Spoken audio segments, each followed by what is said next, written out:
E aí, muito prazer, caso você não conhece, meu nome é Danilo, sou um estudante de Teologia e Ciência Comportamental, Neurociência no caso, e hoje a gente vai falar e conversar um pouco sobre um tema que eu anotei aqui, o hábitos para tomar boas decisões na vida.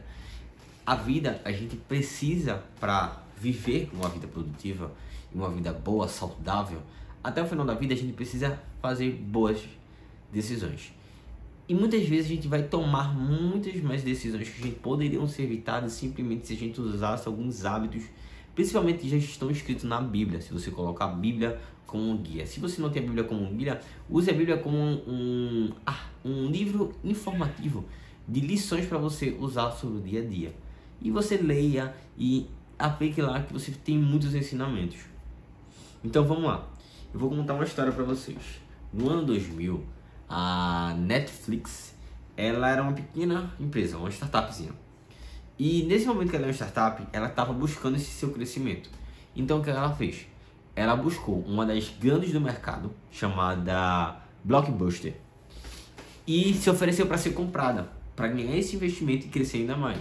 Então ela foi até a Blockbuster e fez: olha, eu sou uma pequena startup de uma plataforma de streaming de entretenimento, e a gente acredita que esse vai ser o futuro. E apresentou para aqueles líderes a sua história e a sua proposta. E ela fez: olha, nosso preço é 50 milhões. E o que é que aconteceu? Os líderes da Blockbuster negaram, não quiseram comprar, só que eles não só negaram, eles zombaram dessa ideia da startup, dizendo que era uma ideia ruim e burra, falando que tipo, não tem sentido, o futuro não vai ser plataforma de streaming, quem vai ficar pagando uma plataforma de streaming para assistir? O que é que aconteceram, né? A consequência disso nós podemos ver hoje. A Blockbuster, depois de 10 anos, faliu, entrou em falência. Ela dominava o mercado naquela época, mas ela saiu, quebrou, porque o mercado e o mundo mudou o comportamento e o consumo de conteúdo, principalmente de filmes e séries. E hoje a Netflix é o que ela é, domina o mercado. Ou seja, uma má decisão, uma má escolha trouxe consequências, e consequências que podem gerar muito arrependimento. Eu mesmo já me frustrei por muitas decisões erradas que eu tomei, seja baseado em emoções ou simplesmente baseados em iniciativas de fazer aquilo acontecer. Então, eu já comecei a empreender dentro do mercado de multinível, vendendo produtos, mas também tentando fazer um marketing de rede crescendo. Apesar que isso é uma pirâmide, não deixa de ser uma pirâmide, porque sempre quem vai estar em cima vai ganhar mais. Tem como você passar? Tem, mas isso é cálculo matematicamente quase improvável e impossível. Sempre precisa ter pessoas entrando, ou seja, vai todo mundo entrar. Não funcionava e eu não entendia esses cálculos. Mas o principal era que eu era instruído errado. Por ser instruído errado, eu tomava mais decisões, porque eu não tinha esse hábito que eu vou falar pra você aqui. Tá certo? Então, lembre-se disso. Agora você vai lembrar de... Vamos fazer um diferente. Tente agora imaginar decisões que você se arrependeu. Decisões que podiam ter mudado o futuro. Decisões que podiam ter mudado a sua realidade de hoje. Que você podia estar... Poxa, eu podia estar bem melhor de vida se eu fizesse isso. Eu podia já estar formado se eu fizesse isso. Eu podia já ter conquistado X, um carro, uma casa, se eu tivesse feito isso. Então, você vai lembrar. Eu tenho certeza que você agora imaginou e lembrou de alguma decisão errada que você fez, que você dizia: poxa, podia ter mudado. Hoje eu vou falar os hábitos, como eu já tinha dito, hábitos bíblicos para tomar boas decisões na vida e evitar essa famosa sensação, essa sensação que você sentiu de arrependimento, essa sensação que eu também sinto de arrependimento. Então vamos lá. A primeira é: analise suas consequências. No livro de Juízes, a gente encontra um juiz que tem uma história que é bem famosa, que é o famoso Sansão. Sansão e a famosa Dalila. Essa história realmente aconteceu, ele foi um juiz. Só que se você não conhece essa história, não tem problema, eu vou fazer um resumo. Os pais de Sansão receberam uma promessa de Deus que o seu filho era escolhido para libertar o povo, no caso os israelitas, dos seus inimigos, que eram os filisteus, que tinham oprimido essa nação. Filisteus, amorreus e outros povos, mas principalmente os filisteus. Então Sansão, ele era um libertador. O que é que aconteceu? que é que aconteceu? Não, o que é que aconteceu? Ele foi instruído de algumas coisas, alguns tópicos para a vida de Sansão, porque ele devia ser separado para ser diferente. Então vamos lá, vou citar alguns pontos. Sansão, esse voto, essa separação é chamada de nazireado na Bíblia. Sansão era nazireu. E isso incluía, quais são os pontos? Ele não podia beber bebida forte, que era álcool, com teor alcoólico. Ele não podia tocar em coisas impuras. Quando fala de impureza, fala de cadáveres, coisas assim, em decomposição, mofo. Ele não podia tocar nessas coisas, que isso era considerado impuro. Ele não devia se casar com mulheres estrangeiras. Mulheres estrangeiras era fora do povo dele, no caso, fora de Israel, principalmente as inimigas. E não devia cortar o seu cabelo, porque era um voto. Ele fez uma aliança com Deus, simbolizava a aliança que ele tinha com Deus, o cabelo grande. Então, Sansão, ele tomou várias decisões ao contrário das instruções que ele fazia. Por quê? Autoconfiança. Sansão, ele recebeu de Deus uma porção de força através de um revestimento de poder. Então ele era muito forte, ele tinha uma força extremamente. Tanto é que ele matou um leão com os braços, para você ver quanto ele era forte. Então Sansão, ele matava um leão e matava vários e brigava com vários homens que ganhava tudo na força do braço. O que aconteceu? Ego e autoestima alta. A autoestima dele era tão inflada, tão inflada, que ele começou a fazer por autoconfiança o contrário que as instruções. Ele matou esse leão. O que aconteceu? Ele deixou lá a carcaça e depois foi procurar a carcaça do leão. O que aconteceu? Dentro dessa carcaça, a carcaça entrou em decomposição e abelhas entraram na carcaça e fizeram mel dentro da abelha, ou seja, mel dentro da carne podre. O que aconteceu? Sansão foi comer aquele mel e pegou, ou seja, tocou em coisa pura e comeu o mel dentro da carcaça. Isso está em Juízes capítulo 14, versículo 8 e 9. A história de Sansão vai estar a partir do capítulo 14 até quase o 17, em média ali, ou até um pouco antes. Depois, lembra-se que ele era para libertar os inimigos, libertar a nação dos inimigos, ele era um libertador. O que aconteceu? Ele foi se casar com a mulher dos inimigos. Se ele matava os inimigos e foi casar com a mulher dos inimigos, consequentemente ia haver o quê? Briga e caos, né? Ele foi instruído pelos seus pais para não se casar, que o alertaram, mas ele mesmo assim não quis saber e casou com uma mulher assim. Deu um bocado de confusão, que eu não vou citar aqui porque senão vai ficar muito longo. Isso tem Juízes 14, do 1 ao 3. Depois, ele revelou o segredo da aliança para uma mulher que ele se encantou, também filisteia, que era Dalila. Dalila tentou por 2 vezes descobrir o segredo da força dele, que era ele revelar esse pacto. E ele, na terceira vez, entregou de bandeja para ela. O que é que ela fez? Juízes 16. Ele disse, olha, a força do meu pacto vem da aliança que eu tenho com Deus, que eu não posso cortar meu cabelo. Então o que aconteceu? Ela foi lá, fez ele dormir, cortou o cabelo dele, entregou ele aos inimigos, que prenderam ele, depois cegaram ele com o cabelo cortado, e ironicamente, a pessoa que foi chamada para ser libertador virou o prisioneiro dos inimigos, por causa de más decisões e escolhas, confiando em pessoas erradas. Um ponto que eu preciso ressaltar: a força de Sansão não estava na força do seu cabelo. A força de Sansão estava na aliança que ele tinha com Deus e o pacto. Quando ele conta essa aliança e ele conta para Dalila, ele quebra essa aliança com Deus. E quando Dalila corta, quebrou-se o pacto que ele tinha com Deus. Não era que o cabelo dele crescendo ia dar força e curto ia dar força. Não, era um pacto de aliança com Deus. Era Deus que dava força a ele. Porém, apesar de todas essas decisões erradas, no final da sua vida ele se arrependeu. Ele estava preso a 2 pilastras, assim, pelos braços, preso em 2 pilastras. E ele orou pedindo perdão a Deus. Então pelo menos ele fez uma decisão boa, pedir perdão.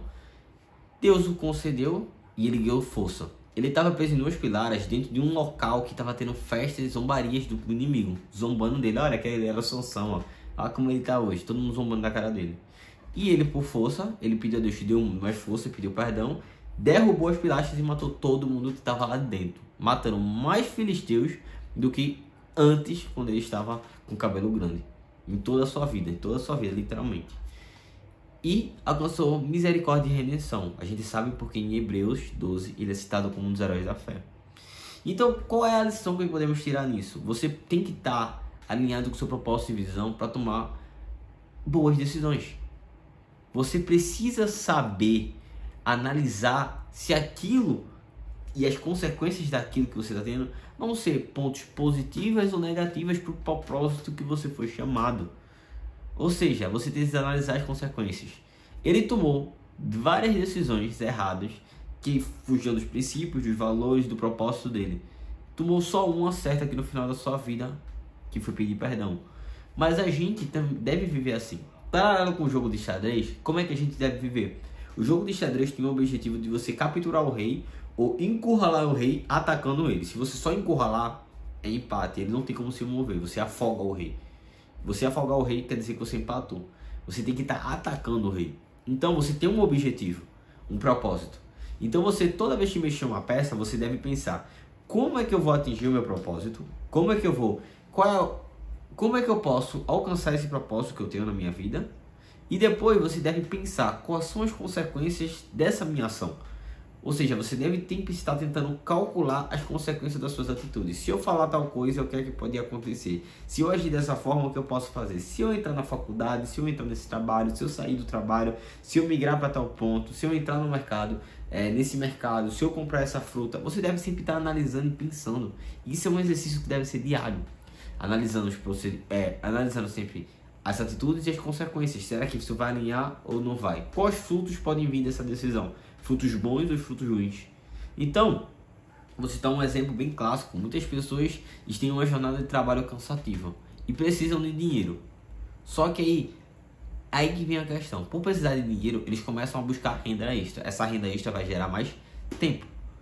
Quando se tem mais tempo trabalhando, se diminui mais tempo com a família e com amigos. Ou seja, se você aceitar aquele emprego, aceitar fazer uma renda extra para ganhar mais, você vai perder tempo de qualidade com seu filho que está crescendo, não vai ser mais criança, tempo de qualidade com a sua esposa, com seus familiares, com tudo isso. Então, por exemplo, eu estava dentro do quartel e eu aceitei servir no serviço obrigatório. No serviço obrigatório tem uma famosa escala de serviço, que você fica preso dentro do quartel, aquartelado. O que é que se acontece quando está aquartelado? Você não pode sair do quartel. Então, no Natal, por exemplo, e no meu aniversário, eu estava aquartelado. Fiquei preso dentro do quartel. Então, eu decidi entrar no quartel e fiquei preso em datas aniversários que eu queria sair e aproveitar com minha família. Então, isso deixou de ser produtivo para mim. Então, eu disse: não quero essa rotina saudável, não quero me abster desses dias, eu quero curtir com minha família, quero aproveitar. Então, você sempre deve dar ciência que uma decisão, uma escolha sua, ela tem um preço e tem um custo. Você deve sempre calcular esse custo para não se arrepender. Segundo, você deve analisar o motivo por trás da atitude que você vai tomar. Eu vou tomar essa decisão, mas essa decisão vai ser baseada em quê? Qual o motivo do meu coração? Em Jeremias 17, do versículo 9 a 10, diz assim: enganoso é o coração do homem, mais do que todas as coisas, e perverso. Quem o conhecerá? Eu, o Senhor, esquadrinho o coração, eu provo os pensamentos, e isso dá a cada um segundo os seus caminhos e segundo o fruto das suas ações. O Senhor, Ele vê o fruto das nossas ações e o nosso coração. E Ele dá segundo as intenções do nosso coração, seja para uma pessoa que é bom ou uma pessoa que é perversa. Então, o nosso coração é enganoso, a nossa mente é enganosa. Muitas vezes, a gente quer fazer alguma coisa, mas pelos motivos errados. Então, a gente deve entender a motivação por trás. Então, nesse contexto desse mundo que estamos vivendo, a gente deixa passar muitas coisas. Quando ele fala esquadrinho o coração, fala de pensamentos, atitudes, mentalidade, porque o coração é um músculo. Então ele fala que nossa mente ela pode nos enganar. Então a gente precisa saber por que a gente está guiado a tomar essa decisão, o que é que está nos influenciando a tomar essa decisão. Então vamos lá, eu vou vejo você vê isso muito na realidade dele. Ver pessoas fazendo financiamento de carros bons e luxuosos e depois tendo que esconder esses carros porque não conseguiu pagar o financiamento. Por quê? Muitas vezes ela pegou um carro mais caro, isso aqui para dizer que podia ter um carro caro, em vez da necessidade. Não estou dizendo que é errado financiar ou deixar de financiar. Estou dizendo que o motivo atrás do financiamento se endivida para fazer dívidas para curtição. Será que isso é saudável? Você, por exemplo, estou priorizando minha família, estou priorizando, por exemplo, não a minha família, né? No caso, eu vou priorizar fala de trabalho. Você está trabalhando mais para ganhar mais, mas assim, para ganhar mais é para dar uma qualidade de vida melhor para sua família ou simplesmente porque você quer demonstrar que tem uma qualidade de vida melhor? Você está querendo demonstrar luxo. Você, por exemplo, entra no Instagram, você vê as pessoas postando a rotina do dia dela. Elas não trabalham com o Instagram e aquilo ali não dá dinheiro para elas. Então, vou falar de pessoas cotidianas normal. Expõe filhos, privacidade, várias coisas. Você está postando aquilo ali para edificar a vida das pessoas, para registrar aquele momento, para ser feliz, ou simplesmente você está postando aquilo ali para mostrar que os outros que você tem esse momento, para mostrar para os outros que você tem isso tudo, para demonstrar para os outros. Você tem que saber balancear. Então pergunte-se: eu estou fazendo isso por ego? Eu estou fazendo isso por uma motivação justa? É um motivo nobre? É um motivo justo? Isso vai me edificar? Não vai me edificar? Porque muitas vezes fazemos coisas que é só simplesmente por puro prazer e luxo. Não estou dizendo que isso é errado, mas estou dizendo que a motivação por trás que está errada. Então você tem que entender a motivação das suas decisões. Terceiro, você precisa observar os obstáculos que vão vir como consequência dessa sua decisão. Por exemplo, Sansão, quando casou com a mulher filisteia, lembra que ele não devia principalmente estar perto dos seus inimigos. Ele casou com uma mulher que era sua inimiga e estrangeira. 2 pontos. Que era sua inimiga. Ele não imaginava o que poderia ser decisão. Ele foi aconselhado pelos pais. Mas por amor cegamente às paixões, ele foi. O que aconteceu? Gerou muita morte. Brigas, contendas, discussões, foi uma confusão. Ele gerou uma confusão por causa de más escolhas e má motivação. Ele não observou o que isso aí poderia acontecer, essas dores de cabeça que poderiam vir. Então, por exemplo, vamos falar de guerras. Quantas vezes pessoas de nações, no caso presidentes e assim, brigam entre si e por causa de desavenças políticas ficam mandando várias pessoas lá para resolver essas guerras. Você não vai ver um presidente indo para lá para guerra, para fronte de batalha. Ele vai colocar pessoas que não tem nada a ver com essa briga para estar sendo mortas. Inocentes que vão ser mortas no meio do bombardeio. Vemos isso na Rússia e Ucrânia. Ou seja, quem morre, quem perde, as medidas de consequência, ele não está vendo. Ele só está vendo números. Ele não está vendo o filho de uma mãe, a mãe que perdeu um filho. Ele não está vendo uma esposa que perdeu seu marido. Ele não está vendo um filho que perdeu seu pai também dessa guerra. Ele não está vendo famílias que tiveram seus lares destruídos, que demoraram um ano para construir uma casa e foram destruídos. Uma família que trabalhou para ter o seu carrinho sendo destruído por causa de um bombardeio, tendo que abandonar o seu país, sua nação. Eles não estão vendo isso, não estão preocupados. Eu sei que tem que ter guerra, muitas vezes a guerra é o caminho para a paz, mas muitas vezes tem obstáculos nesse caminho. E muitas vezes essas decisões foram tomadas baseadas em ego, muito ego, para mostrar que tem mais poder, que é uma nação mais poderosa. Então, um conto para você refletir. Algumas decisões de obstáculos são ruins, mas algumas decisões boas também vão ter obstáculos. Então, vou contar um conto para você refletir, para você entender que algumas decisões e seguindo algumas orientações que são boas vão ter obstáculos. Essa história não é real, ela é totalmente fictícia, para deixar bem claro. Um homem recebeu uma missão de empurrar uma pedra que era 3 vezes do seu tamanho. 3 vezes do seu tamanho, de tamanho. Ele tinha a missão de empurrar essa pedra. Quem deu essa missão foi Jesus. Olha, empurre essa pedra. Essa foi a missão, nada. Olha, empurre essa pedra. Então o homem recebeu essa missão de Jesus e fez: tá certo, Senhor, vou obedecer. E ele começa a empurrar aquela pedra. E ele começa empolgado, né? Empurrou uma hora, 2 horas, 3 horas, 10, uma semana, 1 mês, 2 meses, 3 meses, e ele continua lá, se esforçando, empurrando a pedra. Quando chega esse determinado mês, vem o tentador, que a gente chama comumente de o diabo ou acusador. Ele aparece e pergunta dizendo: ô jovem, ô homem, o que tu tá fazendo? E ele fala: olha, eu recebi a missão de Jesus, empurrar essa pedra. Aí ele fez: não tá certo. Então ele rodeia, começa a observar a pedra, olha. E, homem, tu percebeu uma coisa? Aí o homem responde: o quê? Tu empurra essa pedra já faz, acho que uns 3 meses. Essa pedra não saiu nem 1 centímetro do lugar. Jesus sabia que você não conseguiria.